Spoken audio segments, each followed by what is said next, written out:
오늘 말씀은 마가복음 5장 1절로부터 20절까지 말씀입니다. 우리 함께 읽겠습니다. 예수께서 바다 건너편 거라사인의 지방에 이르러 배에서 나오심에 곧 더러운 귀신 들린 사람이 무덤 사이에서 나와 예수를 만나다. 그 사람은 무덤 사이에서 거처하는데 이제는 아무나 쇠사슬로도 맬 수 없게 되었으니 이는 여러 번 고랑과 쇠사슬에 매었어도 쇠사슬을 끊고 고랑을 깨뜨렸음이로라. 그리하여 아무도 저를 제어할 힘이 없는지라 밤낮 무덤 사이에서나 산에서나 늘 소리 지르며 돌로 제 몸을 상하고 있었더라. 그가 멀리서 예수를 보고 달려와 절하며 큰 소리로 부르짖어 가로되 지극히 높으신 하나님의 아들 예수여 나와 당신과 무슨 상관이 있나이까. 원컨대 하나님 앞에 맹세하고 나를 괴롭게 마옵소서 하니 이는 예수께서 이미 저에게 이르시기를 더러운 귀신아 그 사람에게서 나오라 하셨습니다. 이에 물으시되 내 이름이 무엇이냐 가로되 내 이름은 군대니 우리가 많음이니이다 하고 자기를 이 지방에서 내어 보내지 마시기를 간절히 구하더니 마침 거기 돼지의 큰 떼가 산 곁에서 먹고 있는지라. 이에 간구하여 가로되 우리를 돼지에게로 보내어 들어가게 하소서 하니 허락하신데 더러운 귀신들이 나와서 돼지에게로 들어가니 거의 2,000마리 되는 떼가 바다를 향하여 비탈로 내리다라. 바다에서 몰사하거늘 치던 자들이 도망하여 읍내와 촌에 고하니 사람들이 그 어떻게 된 것을 보러 와서 예수께 이르러 그 귀신 들렸던 자 곧 군대 집혔던 자가 옷을 입고 정신이 온전하여 앉은 것을 보고 두려워하더라. 이에 귀신 들렸던 자의 당한 것과 돼지의 일을 본 자들이 저에게 고하매 저희가 예수께 그 지경에서 떠나시기를 간구하더라. 예수께서 배에 오르실 때에 귀신 들렸던 사람이 함께 있기를 간구하였으나 허락지 아니하시고 저에게 이르시되 집으로 돌아가 주께서 내게 어떻게 큰 일을 행하사 너를 불쌍히 여기신 것을 내 친속들에게 고하라 하신대. 그가 가서 예수께서 자기에게 어떻게 큰 일을 행하신 것을 데가볼리에 전하니 모든 사람이 기이 여기더라. 아멘.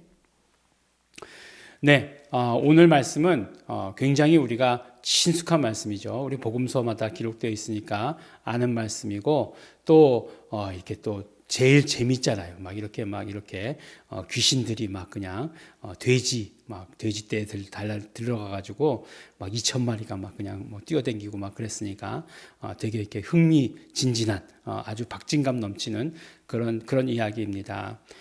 예수님께서 구약에는 하지 않았던 것을 하셨던 것이 무엇이냐면 바로 귀신들을 쫓으셨어요. 근데 예수님께서 귀신을 쫓으시니까 아주 예수님께 아주 정말 해서는 안 될 막말들을 하죠. 네가 귀신의 힘을 빌어서 귀신을 쫓는 것 아니냐. 막 이렇게 막말들을 합니다. 예수님께서 굉장히 분노하셨죠. 그리고 비유로만 말씀하셨어요. 네, 분노하셔서 비유로만 말씀하셨다. 뭐 꼭 그런 건 아니겠지만 마가복음의 흐름이 이렇게 되어가고 있습니다. 그런데 이제 5장에 오니까 이제 그 귀신 들린 자가 또 예수님께 나타났어요. 뭐 귀신 들린 자가 목사님께 나타났어요. 이렇게 얘기할 뻔했어요. 근데 예수님께서 어딜 가셨냐면 거라사인들의 지방이라고 이렇게 얘기하고 있어요. 거라사인들의 지방은 이제 그 갈릴리 호수 건너편에 나중에 보면 이제 데가볼리라고 이렇게 얘기하지 않습니까? 그러니까 데가볼리라고 하는 것은 데카폴리스라고 하는 거예요. 데카가 열이란 뜻이거든요. 그러니까 10도시예요. 10개의 도시들이 이루어진 그런 도시죠. 도시들이 있는 도시국가 같은 그런 곳이에요. 로마의 10개 도시예요. 그러니까 대부분 이방인이죠. 왜냐하면 오늘 배경에서 보는 것처럼 유대인들은 돼지를 안 먹잖아요.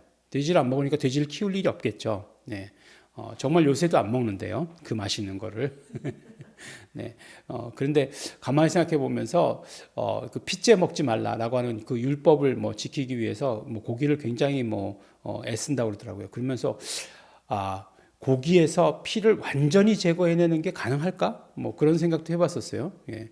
근데 그게 불가능하거든요. 예. 근데 그렇다고 하면 어느 정도 먹는 건데, 예. 그게 무슨 뜻일까? 뭐 갑자기 그런 생각도 들고 했었습니다. 이건 뭐 잊어버리시고요. 어쨌든지 간에 이제 돼지떼가 나오는 걸로 봐서는 그 지방이 이제 그 이방인들의 지방이다. 데가볼리라고 하는 것, 거라사인들의 지방이다. 근데 이제 그 정확하게 이 예수님께서 이 귀신을 쫓아낸 사건, 이제 군대 귀신 집혔던 자라고 이렇게 얘기하지 않습니까? 그 사건이 일어난 곳이 어디다라고 하는 학설이 굉장히 많이 있어요. 이제 뭐 가다라, 거라사, 또 여기는 뭐 쿠르시라고 하는 곳이다라고 이렇게 얘기해요. 근데 보면 어쨌든지 간에 예수님의 그 묘사를 보면 이 이적이 일어난 그 귀신 쫓아서 돼지떼가 바다로 달려들었다고 했으니까 바닷가 근처여야 되겠죠. 네.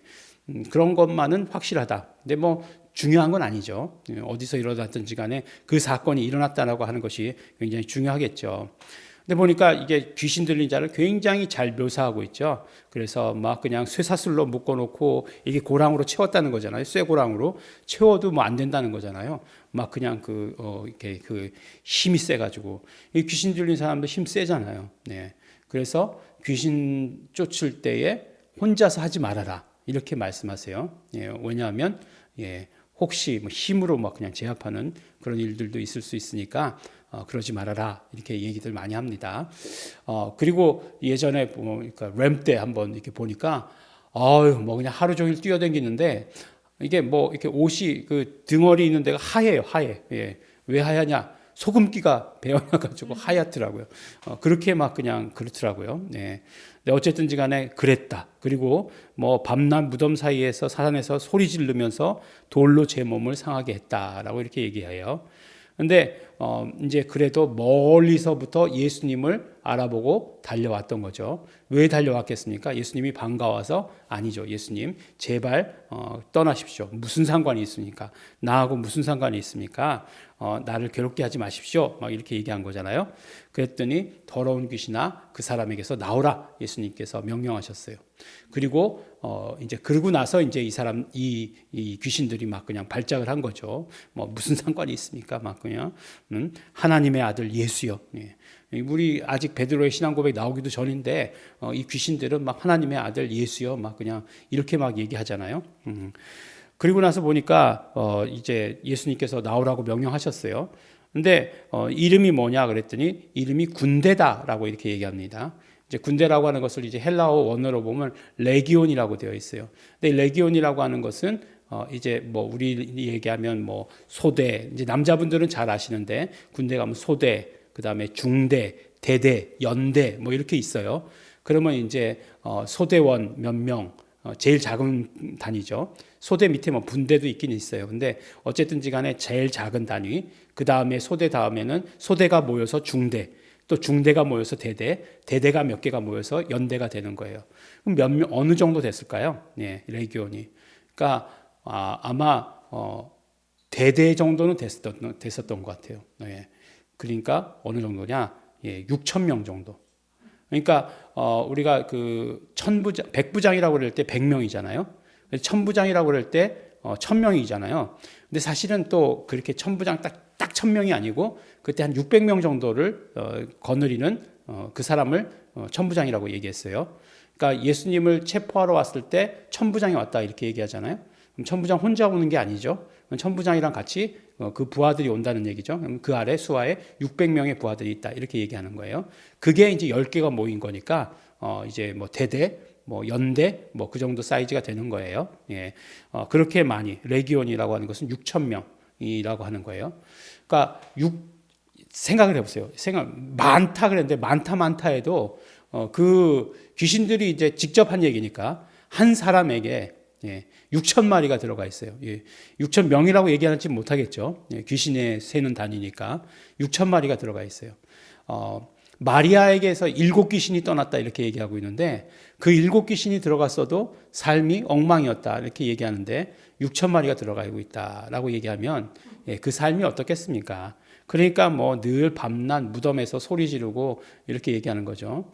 우리나라에서는 이렇게 귀신이 들리지 않았어도 이렇게 밤낮 소리 지르는 사람들이 있는데 이렇게 뭐 한잔 하시기만 하면 막 그냥 길거리에서 막 소리 지르고 막 그냥 넘어지고 막 그냥 그러시는 분들 계시는데 연관이 있는지 없는지는 조금 더 조사해 봐야 되겠습니다. 어쨌든지 간에 밤낮 그런다라고 하는 거는 뭐 그 안에 뭐 몇 마리가 있는지 뭐 또 어떤지 잘 모르겠습니다. 근데 보니까 6천 마리가 있어요. 6천 마리가 있다는 거예요. 많다 이렇게 얘기하는 거죠. 근데 뭐 이렇게 정확하게 이렇게 비유적인 표현이니까 많기 때문에 군대고 그 군대라고 하는 말 자체가 레기온이라고 이렇게 얘기했는데 많아서 그렇다라고 얘기하는 거죠. 그러니까 뭐 돼지 떼는 2천 마리였어요. 근데 2천 마리가 6천 마리가 2천 마리에 어떻게 들어가느냐 이제 궁금하기도 하죠. 그러면 한 마리당 뭐 이렇게 한 돼지 한 마리당 한 세 마리씩 귀신 세 마리씩 이렇게 들어갔느냐 아니면 이제 그것도 뭐 서열대로 한 2천 마리까지만 들어가고 나머지 4천 마리는 들어가지도 못하고 그냥 뭐 다른 데로 가버렸느냐 모르는 얘기죠. 모르는 얘기입니다. 아니면 많기 때문에 뭐 2천 마리 이렇게 딱딱딱딱 맞아가지고 들어갔는지 그런 얘기는 모릅니다. 저는 모르죠. 모르는 거를 모른다라고 얘기합니다. 그래서 이제 몰살을 했어요. 몰살을 했습니다. 그러니까 이 돼지 치던 사람들이 얼마나 놀랐겠습니까? 그래서 마을로 들어가서 난리 났다 이제 이런 얘기를 했죠. 지금도 돼지 한 마리가 얼마입니까? 돼지 2천 마리 키우는 집이 있나요? 그런 집은 없죠. 그건 완전히 무슨 회사죠, 회사. 돼지고기 키우는 회사죠. 뭐 사람들이 개인적으로 우리나라에서도 돼지 키울 때 뭐 그렇게 많이 키우진 않잖아요. 근데 그 여러 사람이 키웠을 거예요. 그죠? 여러 사람이 그때는 방목을 했나 봐요, 돼지를. 그래서 하여간 어쨌든지 간에 난리 났다 그러니까 사람들이 막 구경 왔죠. 예수님께 막 구경 왔어요. 그랬더니 그 사람이 멀쩡하게 옷을 입고 있는 거예요. 옷을 입고 앉아 있는 거예요. 근데 재밌는 게 표현이 뭐죠? 두려워하더라. 귀신 들려서 막 소리 지르고 할 때 오히려 두렵지 않을까요? 그럴 때 두려워하더라 그랬는데 멀쩡해지니까 그걸 보고 두려워하더라. 이렇게 얘기하고 있어요. 참 아이러니하다라는 생각이 듭니다. 근데 이제 이 사건에 대해서 다 이야기를 듣고 나서 오히려 뭐라고 얘기하냐면 이렇게 사람이 멀쩡해졌잖아요. 정말 인생이라고 하는 것이 힘들었던 사람이 멀쩡해졌는데 이 사람들은 돼지떼에게만 관심이 있어요. 그래서 예수님 보러 뭐라고 얘기하냐면 떠나달라고 이렇게 얘기합니다. 더 이상 이제는 뭐 우리가 키우던 뭐 돼지, 닭, 소 다 이렇게 될까봐 이제 예수님 떠나달라고 이렇게 이야기하는 거죠. 근데 이제 이 사람은 이제 군대 귀신이 떠난 사람은 예수님께 이렇게 얘기하죠. 예수님 그냥 함께 있기를 간구했다 이렇게 얘기하잖아요. 허락치 않으셨어요. 예수님께서 허락치 아니하시고 말씀하시되 하나님께서 어떻게 너에게 큰 일을 하셨는가 또 어떻게 너를 불쌍히 여기신 것을 내 친족들에게 고하라 라고 이렇게 이야기를 합니다. 하나님께서 큰 일을 행하시고 하나님께서 불쌍히 여기셨다라고 하는 것 결국 하나님께서 너에게 자비를 베푸셨다라고 하는 거죠. 하나님께서 큰 은혜를 너에게 베푸신 것을 간증해라. 그리고 전해라라고 이렇게 얘기합니다. 그러니까 어떻게 하죠? 데카폴리스라고 말씀드렸죠. 10도시들의 온 도시를 다니면서 예수님의 이야기가 전해졌다라고 이렇게 이야기를 합니다. 아마 나중에 가면 그 데가볼리에 그런 어떤 복음이 전해진 것에 대해서 나오는 장면이 있는데 이 사람을 사용하신 것이 아닌가라고 하는 생각이 들 정도로 그렇습니다. 결국은 오늘 이 말씀들을 통해서 우리가 받아갖게 되는 것은 정말 너무나 재미있는 얘기잖아요. 귀신들이 막 많이도 나오고 근데 예수님께서 귀신을 다 그냥 쫓아내 보내시고 또 돼지떼가 몰살하고 돼지 한 마리 가격이 얼마일까요? 막 그냥 요새 돼지고기값 되게 비쌌는데 요새는 조금 싸졌지만 비쌌었는데 그런 걸 한 마리로 따지면 굉장히 비쌀 텐데 막 그 경제적인 손해가 얼마일까 막 그렇게 했는데 그거보다 더 중요한 것은 하나님께서 그 한 사람의 영혼을 구하셨다라고 하는 사실이요. 그 사람을 불쌍히 여기셨다. 그 사람에게 은혜를 베푸셨다라고 하는 그 사실을 오늘 우리는 이 말씀 가운데서 들어야 하고 보아야 하고 깨달아야 하는 것입니다. 하나님께서 은혜를 베푸실 때에 우리에게 정말 어떤 값으로 측정할 수 없는 그런 은혜를 우리에게 베푸신다라고 하는 것이에요. 그렇다고 해서 이 사람에게 베푸신 은혜가 돼지 2,000마리에 해당되는 값의 은혜인가요? 그렇지 않죠.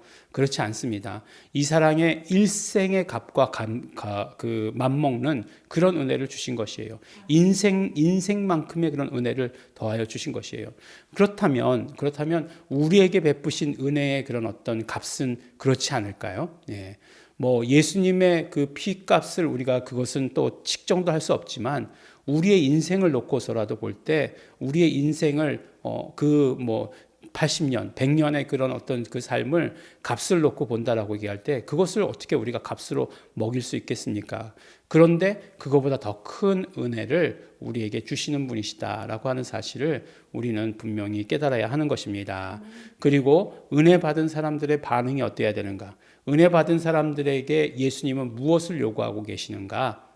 친속들에게 가서 전해라 라고 이렇게 얘기하고 계십니다. 그러므로 은혜를 받은 사람이 있는 곳에는 반드시 예수님께서 큰 일을 행하시고 은혜 베푸신 것에 대한 이야기가 들려져야 된다, 전해져야 된다라고 이렇게 말씀해 주시는 것을 우리가 들을 수 있게 됩니다.